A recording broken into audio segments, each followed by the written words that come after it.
Hello, my name is Ali, and welcome to my channel. We are back with Hakuoki Kyoto wins Harada's route. Let's go. Heisuke grabbed my hand, and Harada pushed me from behind, and soon we were moving away from the entrance at a rapid click. You rat bastards, come back here. I can't do his voice with a laugh, it just sounds really weird. Nagakira's shouts were echoing, but the laughter of the two men caused their eyes to sparkle in kind. It was infectious, and I couldn't help but laugh with them, my worries gradually drifting from me. After the commotion settled, Heisuke and Harada gave me a tour around the headquarters. Nagakira, alternatively, had none such luck. I heard later that he and Inoue spent the rest of the day training, just the two of them.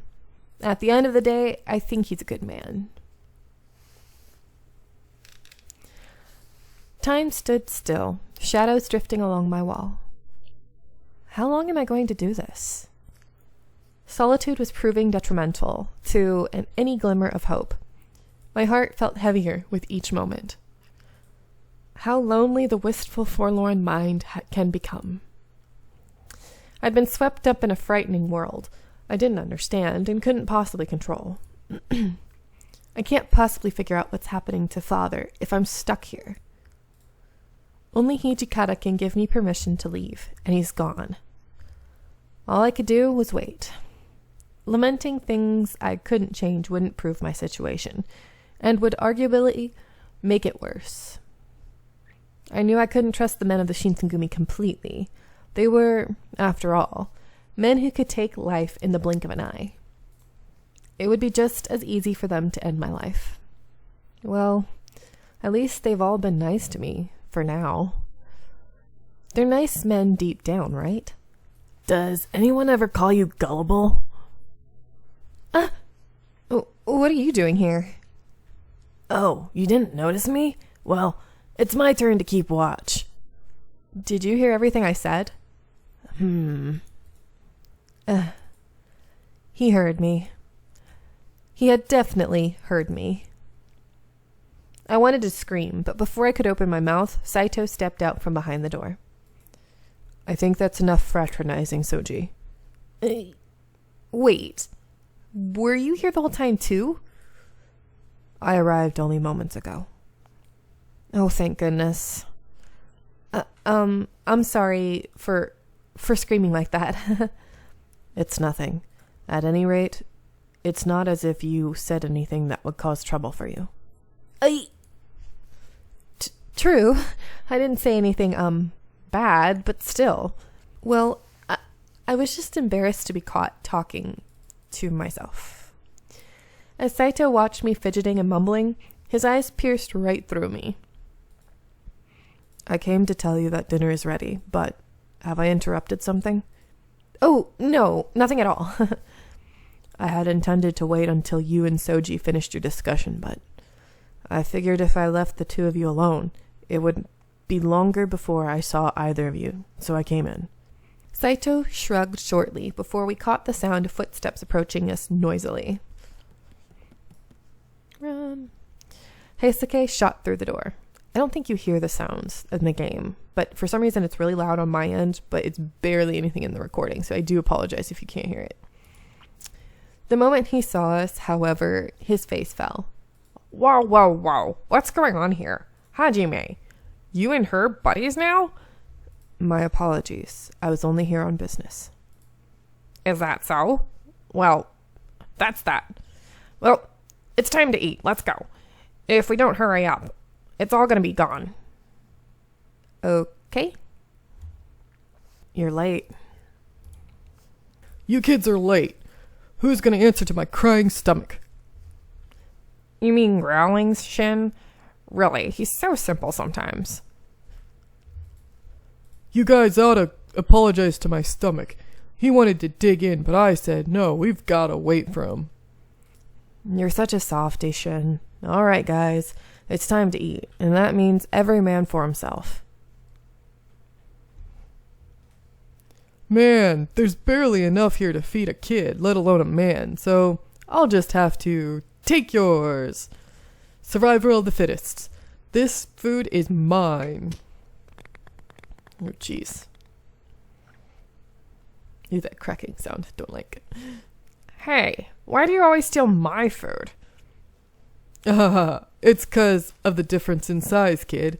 I got a bigger body. That means I need more food. Well, I'm still growing, old man, so I gotta eat more too. Sorry you had to see this, Chizuru. They're always like this. I've, gotten used to it. How are we to deal with accepting such insanity? Oh, why aren't you taking anything? Yeah, I'm good. If I eat too much, I slow down. Hey, what do you mean slow? Whatever. I'm taking that. Go for it. So long as I got a little sake to sip, I'm good. Sounds like I'm going with sake too. Try not to worry about eating too much or being a freeloader or something, Chizuru. Just eat your little heart out, okay? I know. I can't help but feel a little bad. Well, if you let that get to you, you're gonna lose. You have to protect what's yours. Okay. Always eating alone made the experience of dinner with these men both an exhilarating and frightening evening for me. It was actually fun. See, there's that smile. You ought to do that more often. We aren't gonna hurt you. Harada. His mouth curled up into an honest smile of his own. Had I really looked so down? Perhaps they were all trying to cheer me up. I wasn't quite sure how to feel. I was conflicted over whether or not to feel pity for myself or to appreciate the moment for what it was. The joy seemed to be winning out, however, and I caught myself smiling as Inoue entered the room. Gentlemen, do you have a moment? As usual, his voice was warm, but in his eyes was a level of solemnity I'd never seen before, at least during our brief acquaintance thus far. The warmth of the room slowly evaporated. I have just received word from Osaka. Sanan has been gravely injured in battle. What? What happened? A dry goods store in Osaka was invaded by a group of Ronin. Toshi and Sanan arrived in time to enter the fray and subdue the Ronin. However, Sanan was stabbed during the encounter. Is he going to be all right? According to the letter, he is gravely hurt, but the wound is on his left arm. It'll be hard for him to wield a blade, but he will almost certainly survive. Oh, thank goodness. I exhaled in a brief sigh of relief, but the rest of the room was tense, still itching for answers. He should be returning here in a few days. Now please excuse me. I must speak with Kondo. He turned as he spoke, his last words delivered over his shoulder, and was gone. It was Saito who soon broke the awkward silence. An injury so grave, he cannot clutch his sword. Perhaps the wound severed an artery. To wield a blade with one arm is a disservice. He may never carry a blade again if it's true. Oh. At last, I understood. Fighting with a single hand would mean less strength behind its blows. Against an opponent of similar skill, he would almost certainly lose. If push comes to shove, he'll have to take it. I don't think Sanon's just going to give up. Don't jinx him, Soji. It's gonna look bad if officers start joining the Furies. Huh? Wait, that didn't make any sense. What are the Furies? Oh, so Furies come from something you drink, where any injuries could be cured. Heisuke. Huh? Before I could move, Harada was on his feet and halfway across the room. I barely had time to gasp before he drove his fist into Heisuke. Ow! Heisuke, are you all right? Sano, you're overreacting. That was my bad, Heisuke. I slipped first. You alright? Sorry. After a moment, Harada curtly nodded to Heisuke in apology, the latter offering a quick, pained smile. Nah, I should have been watching what I said. Still, Sano, you didn't have to hit me. His punch had enough force to knock out a lesser man, but Heisuke seemed unfazed. It was never clear how different these men were. Chizuru, everything you just heard is something that you are never to repeat. Oopsies. Oopsies again. I'm sure you're curious, but we can't tell you anything else, so don't ask. And forget what you just heard from Heisuke.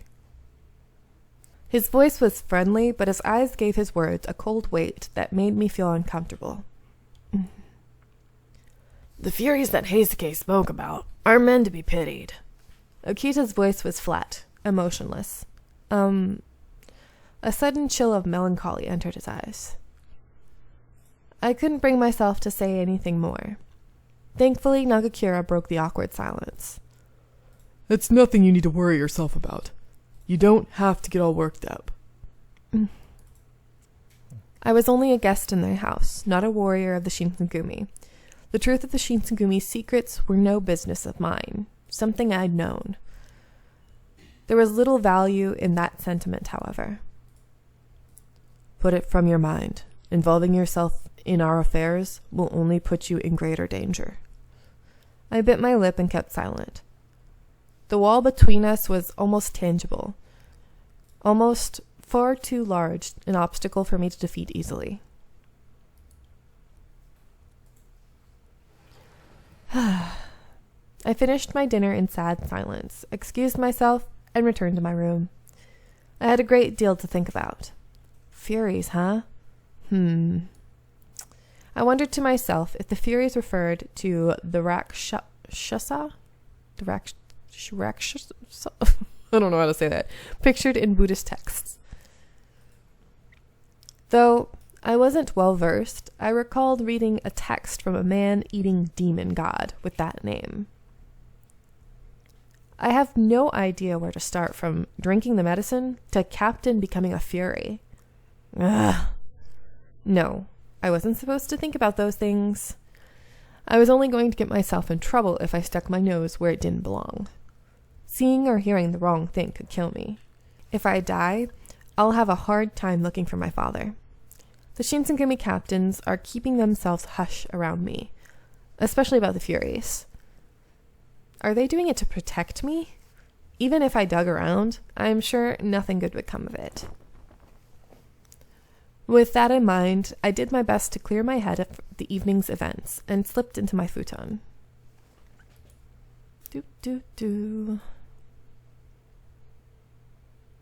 Come on. March 1864.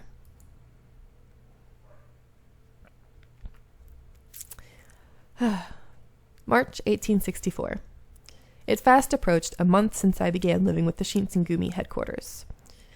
Hijikata and Sanan finally returned to the compound from their trip to Osaka, but spirits were low. Sanan's injury had unforeseen consequences for everyone in the organization. Day-to-day operations became hectic for a little while. His wounds seemed quite dire, and they drained whatever goodness in his nature he'd hoped to keep.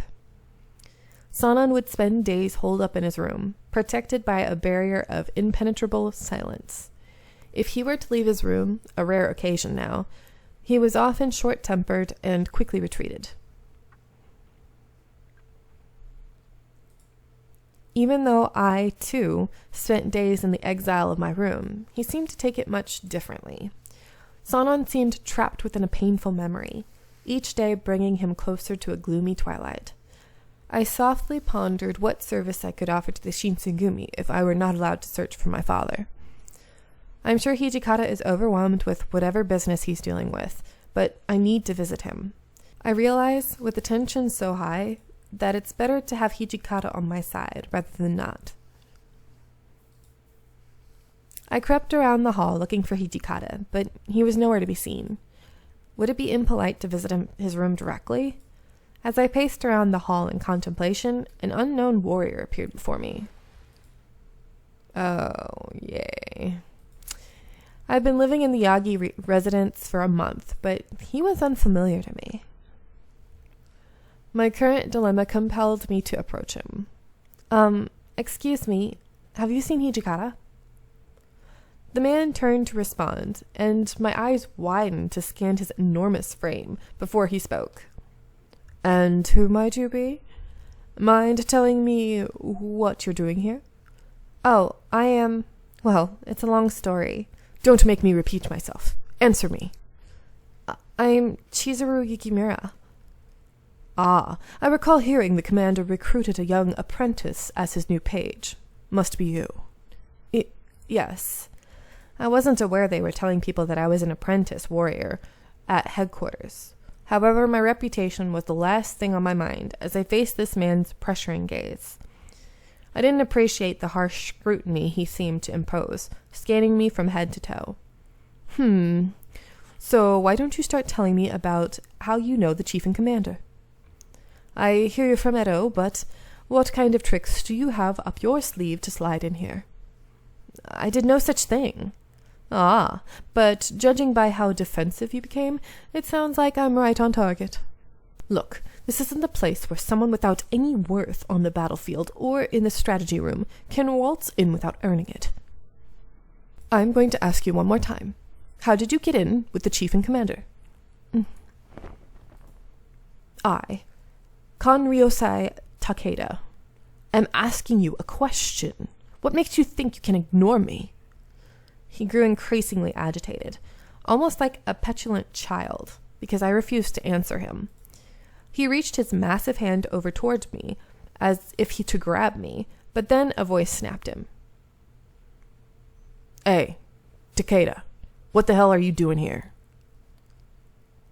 When he recognized Hijikata's voice, he snapped his hand back to his side. I'm going to let you guys go here. I hope you are enjoying, and I'll see you in the next one. Bye!